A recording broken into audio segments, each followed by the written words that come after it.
আমি কিরকম ভাবে বেঁচে আছি তুই এসে দেখে যা নিখিলেশ। এই কি মানুষ জন্ম, নাকি শেষ পুরোহিত কঙ্কালের পাশা খেলা?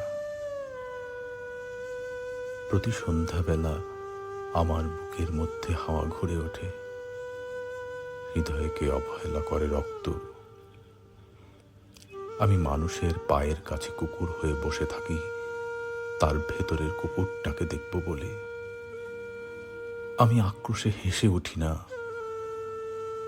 আমি ছারপোকার পাশে ছারপোকা হয়ে হাঁটি, মশা হয়ে উড়ি একদল মশার সঙ্গে। খাঁটি অন্ধকারে স্ত্রীলোকের খুব মধ্যে ডুব দিয়ে দেখেছি দেশলাই জেলে। ও গায়ে আমার কোনো ঘরবাড়ি নেই। আমি স্বপ্নের মধ্যে বাবুদের বাড়ির ছেলে সেজে গেছি রঙ্গালয়ে, পরাগের মতো ফুঁ দিয়ে উড়িয়েছি দৃশ্যলোক।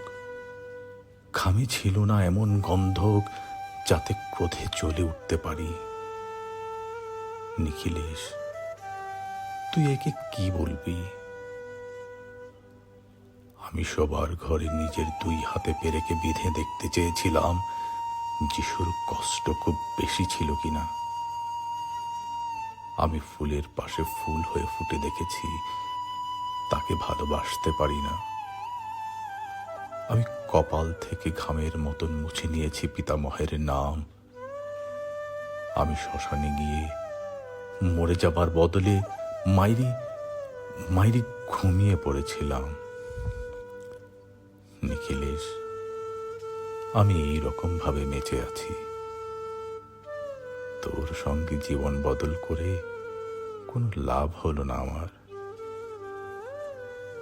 একই নদীর তরঙ্গে ছেলেবেলার মতো ডুব সাঁতার, অথবা চশমা বদলের মতো কয়েক মিনিট আলোড়ন, অথবা গভীর রাত্রে সঙ্গম নিরত দম্পতির পাশে শুয়ে পুনরায় জন্ম ভিক্ষা। কেননা সময় নেই। আমার ঘরের দেয়ালের চুন ভাঙা দাগটিও বড় প্রিয়। মৃত গাছটির পাশে উত্তরের হাওয়ায় কিছুটা মায়া লেগে আছে। ভুল নাম, ভুল স্বপ্ন থেকে বাইরে এসে দেখি ওই পোকায় খেয়ে গেছে চিঠির বান্ডিল। তবু অক্লেশে হলুদকে হলুদ বলে ডাকতে পারি। আমি সর্বস্ব বন্ধক দিয়ে একবার একটি মুহূর্ত চেয়েছিলাম, একটি ব্যক্তিগত জিরো আওয়ার। ইচ্ছে ছিল না জানাবার এই বিশেষ কথাটা তোকে। তবু ক্রমশই বেশি করে আসে শীত। রাত্রে এরকম জল তেষ্টা আর কখনো পেত না। রোজ অন্ধকার হাতড়ে টের পাই তিনটে ইঁদুর। ইঁদুর না মশিক? তাহলে কি প্রতীক্ষায় আছে অদূরে এই সংস্কৃত শ্লোক? পাপ ও দুঃখের কথা ছাড়া আর এই বেলায় কিছুই মনে পড়ে না। আমার পূজা ও নারী হত্যার ভিতরে বেজে ওঠে সাইরেন। নিজের দুহাত যখন নিজেদের ইচ্ছে মতো কাজ করে, তখন মনে হয় ওরা সত্যিকারের। আজকাল আমার নিজের চোখ দুটোও মনে হয় এক পলক সত্যি চোখ। এরকম সত্য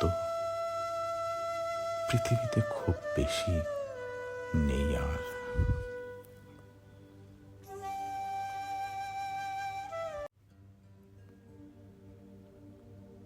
আমি কিরকম ভাবে বেঁচে আছি